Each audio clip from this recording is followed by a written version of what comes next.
I think the situation and what's been revealed in the last week or so is utterly scandalous. I think it demonstrates deeply double standards between how ordinary people would be treated if they attempted to get someone else to go and vote for them, and how TDs feel that they can act. And I think it demonstrates a contempt for democracy in the Fianna Fáil side of the House, but we also see it in other respects in the government side of the House, for example in the abuse of money messages. I want to thank the Ceann Comhairle and the Clerk for the comprehensive and speedy report. And now I want to focus on some details. And perhaps Deputy Collins and Dooley could answer some of the questions that I am going to pose when they make their personal statements later. Bluntly, I do not buy the stories that Deputy Collins and Deputy Dooley give. Their story is, to summarise, that Deputy Dooley did not realise Deputy Collins was voting for him any time until he is contacted the following day. And Deputy Collins' story is that he thinks Deputy Dooley is up at the back on a phone call, and therefore he votes for him. But there is a real problem with that story from the evidence that is given to the review, in particular from Deputy Collins.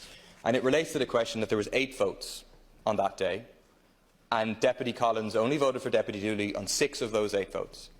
And Deputy Collins maintains that he thinks throughout the entire time of the 8 votes, Deputy Dooley was up there.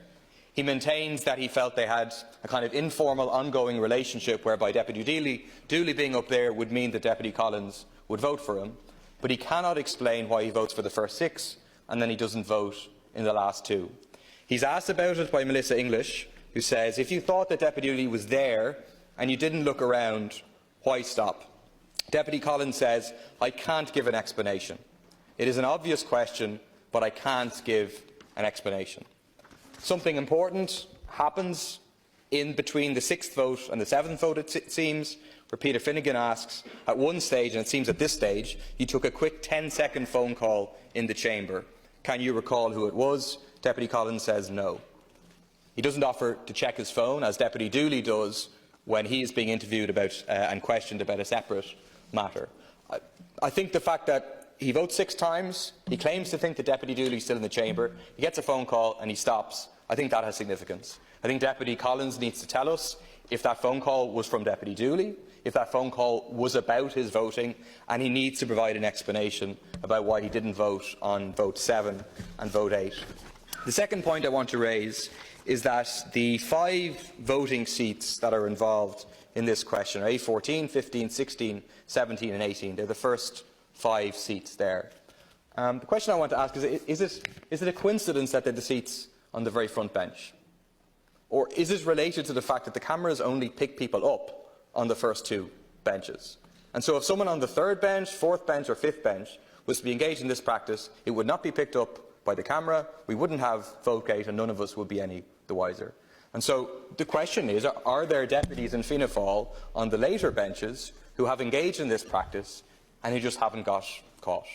Is this a widespread off-camera practice, and it's just those that happen to be on camera who are getting caught? And the third question I want to raise is, many members of the public has asked, what's the benefit for Deputy Dooley in this situation? Why would you possibly get someone to vote for you? And what people often say is, well, is it so they can get the allowances, so they can get their 120 days for their travel and accommodation allowance? And the answer is that that wouldn't be a rationale to do that. I think the rationale would be to be seen to be voting on the issues. You can't be accused of having a low voting record, and if someone asks, how did you vote, you're able to say how you voted.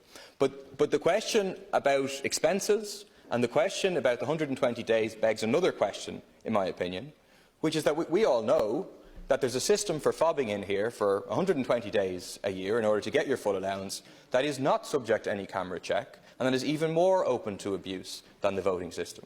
Where is it the case that TDs are getting other people to fob in for themselves at these systems in order to get up to the 120 days? Because if TDs are willing or able to get other TDs to vote for them when they are not in the chamber, well then why on earth wouldn't they be having someone fob in for them to be able to clock up for their expenses? Thank you.